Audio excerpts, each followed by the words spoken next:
declaraciones del fiscal general del régimen de Nicolás Maduro, Tarek William Saab, que ha sorprendido a todos el día de hoy con declaraciones relativas al Tren de Aragua. Para quien se dice fiscal de todos los venezolanos, esta banda delincuencial y su expansión no es más que un mito en construcción. Escuchen. Se ha construido un mito. Así es mi primera conclusión.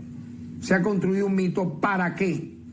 Para, a partir de la construcción de ese mito, atacar, perseguir, ofender de otra manera, diferente a las que ya he mencionado, a la democracia venezolana. Pero la hipótesis del fiscal no se queda allí.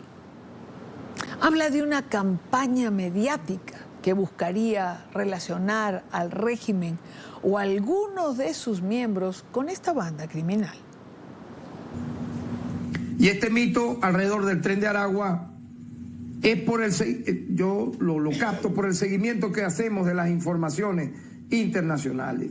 Se ha sobredimensionado y se ha asignado un poder a dicha organización que en realidad nunca ha tenido.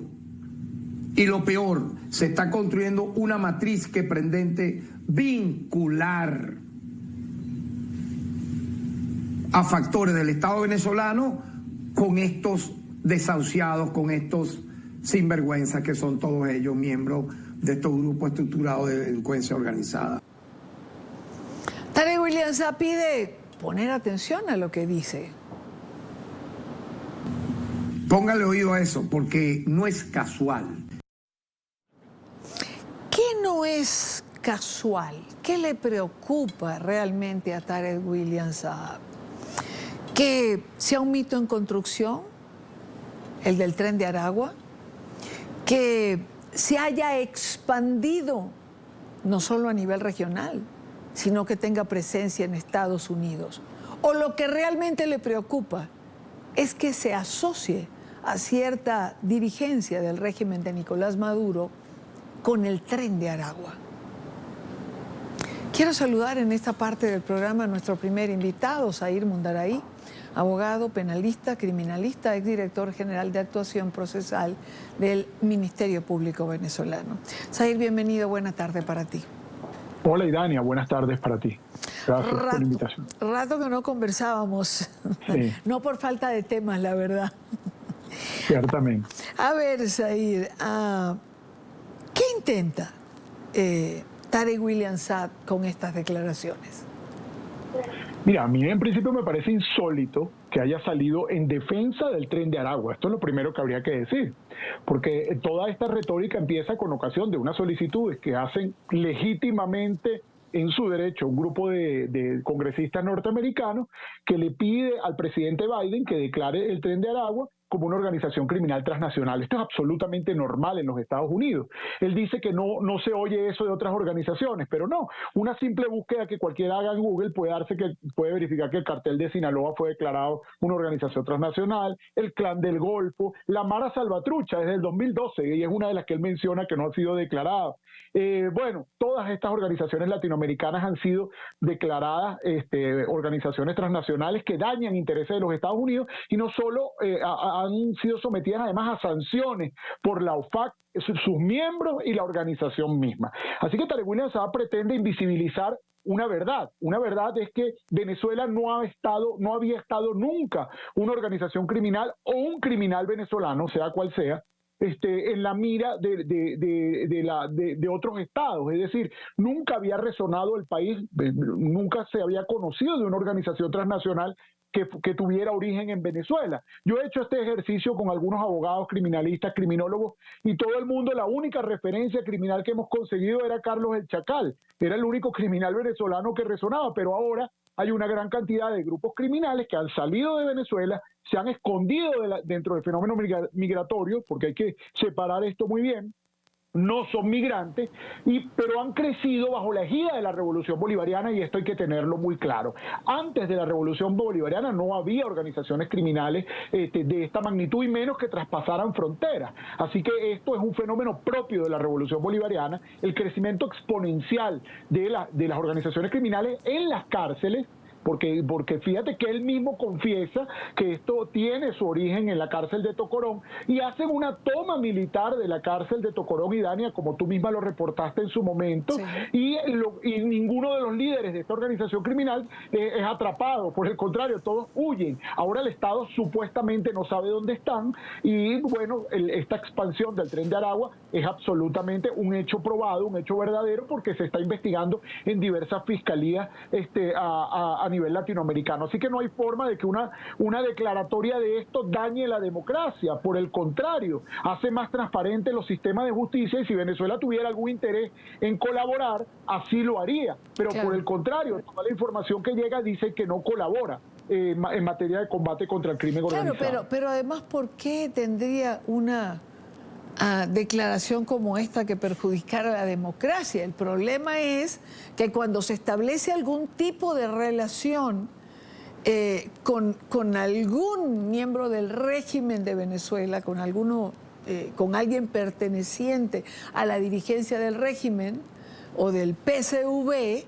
entonces es atentar contra la democracia. Creo que a eso es que se refiere Tarek William. No solo contra uno, contra varios, porque fíjate que no hay forma de ocultar que el crecimiento exponencial de estas organizaciones ha sido utilizado como un mecanismo de control social.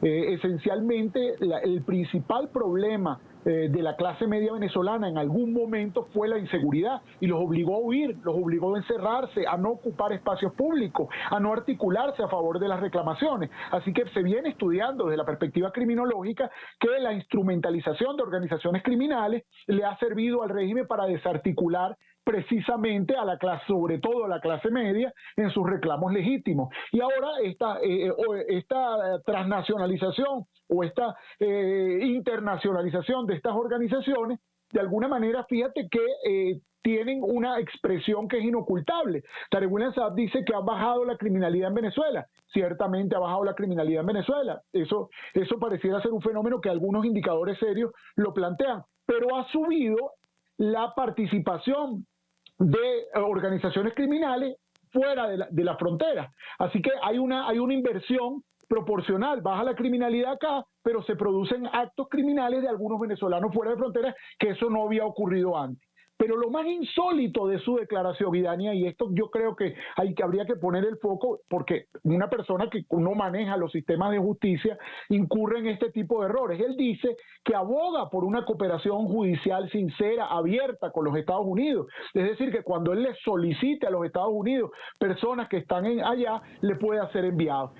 De abrirse una cooperación con los Estados Unidos, habría que recordar que los primeros que están solicitados por un tribunal de Nueva York son Nicolás Maduro, Tarek El Aissami, Michael Moreno, Reverol y Padrino, que forman parte de la organización criminal Cartel de los Soles, que está siendo objeto de procesamiento en el caso de Cliver Alcadal, Pollo Carvajal, etcétera. Entonces él aboga porque se abra una cooperación judicial abierta y sincera con los Estados Unidos, y no se da cuenta que eso implicaría que el desmantelamiento de todas, descabezar el régimen, que están siendo objeto de procesamiento por tribunales legítimamente constituidos en los Estados Unidos. Entonces uno no podría entender cuál es el objetivo final de esto. Es decir, claro, que se dediquen solo a la criminalidad común, pero a la criminalidad de alta envergadura no la menciona. Entonces, abogar por esto tiene unas implicaciones enormes, y yo creo que no se da cuenta que los primeros solicitados son ellos. Creo que fue un lapsus, Said. Creo que fue un lapsus, y olvidó ese pequeño detalle de quienes están siendo solicitados por la justicia estadounidense. Un pequeño detalle nada más, que de abrirse una colaboración pudieran solicitar la extradición de las personas que tú acabas de señalar como relacionadas con el Cártel de los Soles, y que están, bueno, aparte, que tienen precios, ¿no? Es decir, se ha establecido precio por cada uno de ellos. están vigentes las recompensas por cada una de estas personas. Y él dice abiertamente, quiero cooperación judicial con los Estados Unidos, que me envíen y nosotros enviaremos la información y todos sus requerimientos. Bueno, empieza por las cabezas de las instituciones que tienes a tu lado, que son los primeros solicitados. Yo creo que fue un gran lapsus de Tarek William Saab en su enorme retórica permanente de ver fantasmas y conspiraciones donde no existen. Lo terrible bueno, tiene varias aristas, como tú bien señalas, ¿no? Pero en un momento determinado se sintió, se escuchó, se percibió por los comentarios que se hicieron, que era de alguna manera una defensa al Tren de Aragua. Y eso es absolutamente inexplicable. Es decir, cuando se habla de un mito, Tarek William Saab señala, bueno, si algo pasa en cualquier parte del mundo, entonces van a decir que es un venezolano que pertenece al Tren de Aragua. Es decir, hay una realidad, hay una banda que se expandió. O sea, no lo dices tú, no lo digo yo, lo dicen las autoridades de Chile, de Perú, de Colombia y ahora las autoridades de los Estados Unidos. No creo yo que estén inventando qué tendrían que ganar.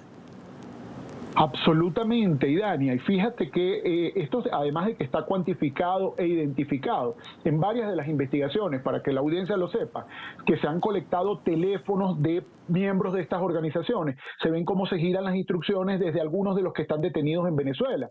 Y esa fue la razón que llevó a la intervención de las cárceles, no sin antes dejar ir a los cabecillas de estas organizaciones. Razón por la que cuando uno interactúa con miembros del sistema de justicia de otros países, lo primero que dicen es que es muy opaca la cooperación del Ministerio Público venezolano y de los organismos de Estado venezolanos. Son muy celosos, no aportan totalmente la información que se requiere para el desmantelamiento de la banda. Y otro elemento que resulta importante es que en esta expansión hay gran cantidad de actividades criminales que se han hecho con armas de guerra, muchas de ellas cuando han sido incautadas pertenecientes a la Fuerza Armada Nacional.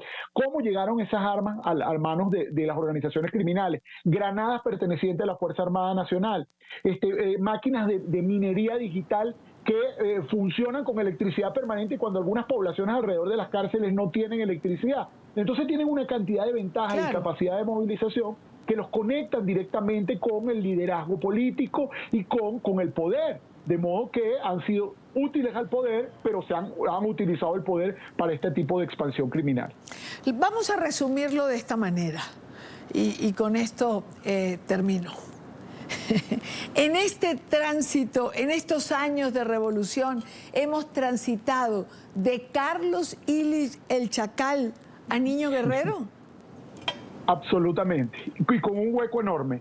Entre los 70, con Carlos Illich el Chacal, era el único delincuente venezolano conocido. Y además tenía todo un componente ideológico, lo que sea. En todo este periodo no hay otro, hasta ahora Niño Guerrero, que es una hechura de la revolución bolivariana, con toda la organización criminal. Que se hable del Tren de Aragua en toda Latinoamérica es precisamente un producto de los enormes elementos criminógenos que ha puesto la revolución bolivariana dentro de la sociedad.